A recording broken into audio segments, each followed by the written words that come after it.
All right, next up in the middleweight division, we got Abus Magomedov coming in at -130. He goes up against Michal Oleksiejczuk, who comes in at +110.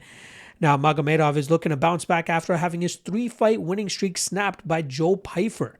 Now, let's talk about those 3 wins real quick, though. He was able to get a decision win over Wally Alves. He was able to have a back-and-forth fight against Bruno Ferreira until he ended up pulling off a third-round submission. And then he had a very weird performance against Michel Pereira, although the weird performance was more so from Pereira than it was from Magomedov. We didn't see that killer instinct from Pereira, which allowed Magomedov to dictate the pace of the fight, not have to dig too deep, was able to outstrike and outwork Pereira en route to a pretty easy decision victory that night. But then against Pyfer, we saw some of the issues in Magomedov's game, and that largely stems from his gas tank, his cardio. He's not able to keep up enough of a gas tank if he's forced to fight a little bit more. And against Joe Pyfer, he was forced to fight. He was able to have some very good success in that first round with his grappling. Pyfer showcased great discipline and defense in terms of not getting finished there. And then in the second round, it was pretty obvious that Magomedov was huffing and puffing, which led to Joe Pyfer getting that second round submission over Magomedov. That has constantly bit Magomedov in the ass time and time again in past fights. When he can't dictate the pace of fights, when he can't wrestle and find moments to stay safe, he will start to slow down and often gets finished, just as we saw with Sean Strickland as well a couple years back. Even against Bohayo, he didn't get finished that night, but he was really struggling in terms of maintaining his gas tank and having success in that fight. So he's dangerous. Obviously, he's very quick and explosive with his striking early on, just as we saw in his UFC debut against Dustin Stoltzfus. And he can go out there and wrestle if he needs to as well. But it all comes down to his ability to dictate the pace of a fight to determine whether his gas tank will be able to hold up for 15 minutes if it's required of him. Now, he's going up against Michal Oleksiejczuk, who now finds himself on a 3-fight winning streak.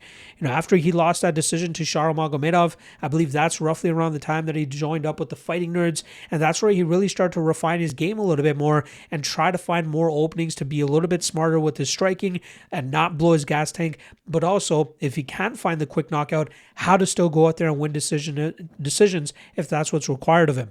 Obviously, his first to win's kind of easy, right? Knocks out Cedric Dumas, knocks out Gerald Meerschaert, and then he goes out there and has a competitive fight against Marc-Andre Barriault. He clearly wins the first round. Second round, we see Barriault have a little bit more success in terms of his ability to, tie Oleksiejczuk up, set a pace, and kind of cause Oleksiejczuk some issues in that second round.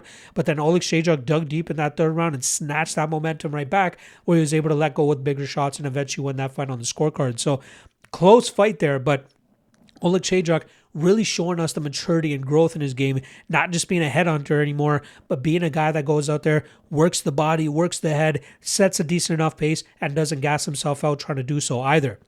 Now, this weekend, this is a very intriguing matchup for both guys, right? What style of fight is Magomedov going to be looking to implement here? Because he does have a grappling edge over Oleksiejczuk, that's without a doubt. But has Oleksiejczuk's defensive grappling improved enough for him to not get submitted on the mat? Or has his takedown defense improved enough that Magomedov is going to struggle to take him to the ground? Or does Magomedov try to come out there and just be like, hey, I'm faster, I'm stronger, I'm more powerful, I might be able to find the chin of Oleksiejczuk and be able to put him out that way? But Oleksiejczuk has shown elite durability. He has not been knocked out in over 12 years of competing in mixed martial arts. So I'm going to find myself leaning with Oleksiejczuk. The punches that this guy was able to eat, even at 205 pounds for the few fights that he was there in the UFC, was impressive.